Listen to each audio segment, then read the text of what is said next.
We crown you with adoration, enthrone you upon our praises. You are the King, and you have captured our hearts again. We join with the angels' chorus, for we know our God is for us.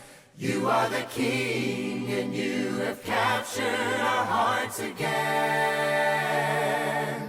The only true and living God. The only true and living God. Lord of glory, Lord of love. Lord of glory, Lord of love. To you we sing. Our hearts we bring. Our hearts we bring. With hands held high. Let holy praise arise. We crown you with adoration. Looking back on all the years of Heart to Home, there was one early season in which, to end every gathering, we took some time to share our current concerns and pray together about those things. And it's been really rewarding. It was at the time, it continues to be rewarding that those prayers have been answered. And so it's really heartwarming to know that as sisters we can come together, share our cares, share our concerns, pray about it together, and know that's helping everyone. Well, I've only been in Heart to Home for 2 years. Yeah. And it was the beginning of this year that I had shared with my group how Jordan and I were trying to get pregnant. And then getting to announce that I was pregnant in February I couldn't wait. I absolutely could not wait to share with my group because it was so special. We had prayed for that for so long, and it meant so much to me to be able to tell them. And then when we lost the baby, that was one of it was hard, but they were there. Mm-hmm. Like, that was just awesome. It was kind of an unspoken, but even my moms from last year just kind of rallied around me, and it was just it was very sad, but very encouraging just to kind of go full circle throughout that whole experience. Just really helped us through that hard time. I really liked this one, the Proverbs one, just because I felt like I could relate more after having Reagan, and it was easier to kind of feel like I was more a part, I guess, because I could relate to some of the other things that they were talking about. I mean, not a lot because she's still just a baby, but quite a few more things, so I like that a lot. I feel more welcome, and like whenever we go to church, it's not like we're not like on the outside, like looking in, you know, like it's easier to go up and talk to people, and they come up to talk to you, and people just kind of check on how you're doing. It forms kind of like camaraderie. Like, you can tell the friendships are forming, so it makes us closer together, I think.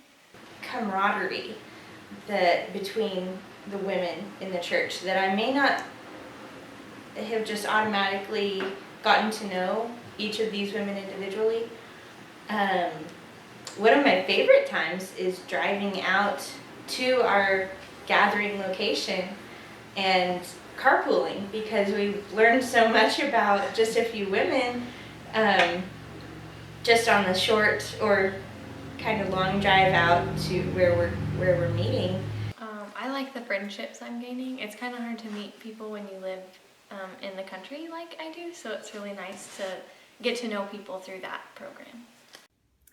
Okay, I think probably the most important contribution Heart to Home has made in my life is just the joy and the blessing of getting to know so many younger sisters, as well as get to know ladies I've known for 35 years much, much better, and share so many things on a really intimate and close basis.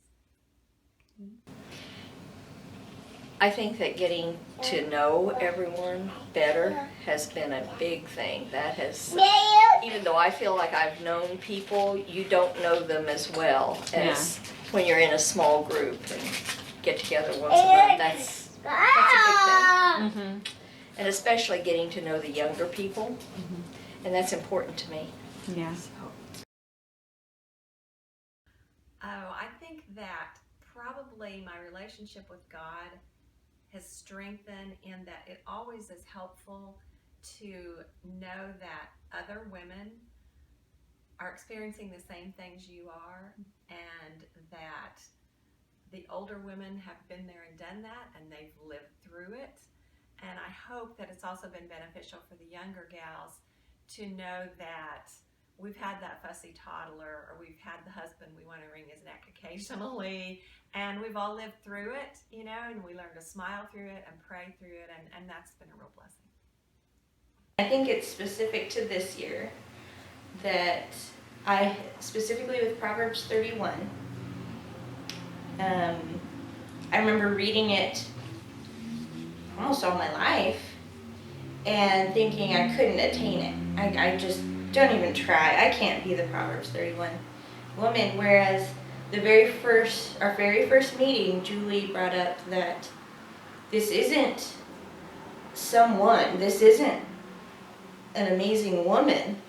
It's a story about maybe how we should live and what to strive for. It wasn't so much that she's perfect, you're never going to be like her. It's this is what we should attain to.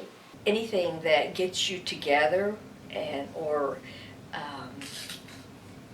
makes you think about spiritual things, anything at all is good, and Heart to Home definitely has filled that role, I think, in my life. It really helps me, like, it's time to stop and really think about what's going on. And usually, like, on the way home after that, whatever we talked about is still fresh in my mind, so I'm still contemplating it, and it kind of carries over into more of the weeks in between, because I'm thinking about, okay, what did we talk about, and I'm trying to apply whatever it was that we talked about. More people would become involved, and that it not as many projects do or different things do not just kind of fade away, because I think there will always be a need for people to get together. I would wish that would be able to continue Heart to Home, because I think it's been an incredible blessing for the women in the congregation here. Wish number 2, that we would see more outreach and more baptisms and things like that as a result of Heart to Home, in part. And number 3, that would be able to get more people involved, because for all of those who have jumped in even later than at first they were hands off, no, I'm busy, I don't want to, and those who have jumped in love it.